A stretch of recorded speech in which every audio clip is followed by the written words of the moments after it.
আজ দীর্ঘ লড়ার পরে ভূমি রক্ষা কমিটির নৈতিক জয়। যে 28 জন শ্রমিককে বসিয়ে রাখা হয়েছিল তার মধ্যে ম্যানেজমেন্ট বাধ্য হয়েছেন একজন শ্রমিককে আজকে কাজে ফেরাতে। ম্যানেজমেন্টকে আমরা প্রথম দিন থেকে বলেছি যে এই লড়াই আমরা জিতব।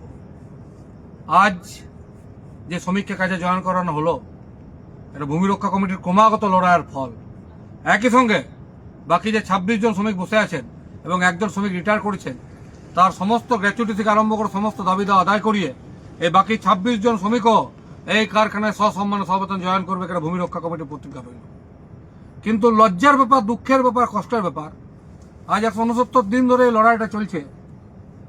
আজও দুর্গাপুর রাজনীতির শাসক দলের মহান মহান নেতারা যারা মাথায় টুপি পরে গায়ে শাল নিয়ে রাজা ধীরাজ সেজে ঘুরে বেড়ান, গাড়িতে বঁ বঁ করে আওয়াজ হয়, নীল লাল লাইট জ্বলে, তাদেরকে দুর্গাপুরের মানুষ কিন্তু এই মঞ্চে দেখতে পাচ্ছেন না। এসছিলেন এই মঞ্চে রাত্রেবেলা একজন এসছিলেন, এসে কথা দিয়ে গেছিলেন আর শনিবার কাল রবিবার পরশুর মধ্যে মিটিয়ে দেবো। তিনি হয়তো ব্যস্ত মানুষ ভুলে গেছেন, সে পরশুর দিনটা 5 মাস পেরিয়ে গেছে, তিনি আর আসেন না। এবং দুর্গাপুর পশ্চিমের বিরাট কর্মবীর, বিরাট নেতা অটল বিহারী বাজপেয়ীর পরে অত বড় নেতা ভারত জন্ম দেয় নাই। এত মিথ্যা কথা বলে, তার গায়ে কোটটা দেখেছেন? তিনি যদি নিজের রোজগারে কোট কিনতে যেতেন এই জীবনে কোটটা কিনতে পারতেন না, কিডনি বিচও কোট কিনতে পারতেন না। তার কি রোজগার ছিল দুর্গাপুরের মানুষ জানে। একটা ভাঙা অমনি গাড়ি ভাড়া খাটাতো, আজকে 4টে গাড়ি, ছেলে চাকরি, মেয়ে একটা সংস্থায় চাকরি। সেটিং রাজনীতি চলছে। দুর্গাপুরের মানুষদের বলতে চাইছি, শাসক বিরোধীর একটা অংশে দুর্গাপুরের ক্ষেত্রে সেটিং রাজনীতি চলছে। কই আমরা বারবার তো ডিএসপি হোস্টেল নিয়ে প্রতিবাদ করছি, বিজেপি বিধায়কের মুখে এই নিয়ে প্রতিবাদ নাই কেন? কেন তিনি চুপ করে থাকেন? আপনি কি নিয়োগ দুর্নীতির ভাগ পান?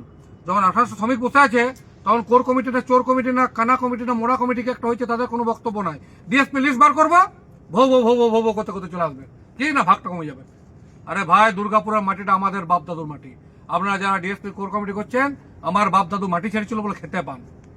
এই লড়াই কিন্তু এই মাটির লড়াই, এই লড়াই শোষিত শ্রমিকদের লড়াই, এই লড়াই বেকার যুবকদের লড়াই, এই লড়াই এই মাটির অসহায় মানুষদের লড়াই। এই লড়াই আমরা লড়বো। প্রয়োজনে আর 3 মাস পরে বিধানসভা ভোটেও ভূমি রক্ষা কমিটি লড়বে, কিন্তু লড়াই আমরা ছাড়বো না।